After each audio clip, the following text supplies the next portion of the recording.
Merhaba arkadaşlar, kanalımıza hoş geldiniz. Bugün sizler için iki harika oyuncumuz Elçin Sangu ve Barış Arduç'tan yeni ve güzel fotolar sizler için hazırladık.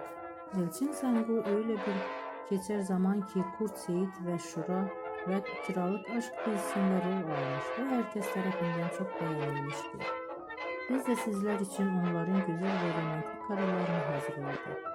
Bu videoların devamlı gelmesini istiyorsanız da kanalımıza abone olup yorum yazmayı unutmayın. Değerlik bizden bu kadar.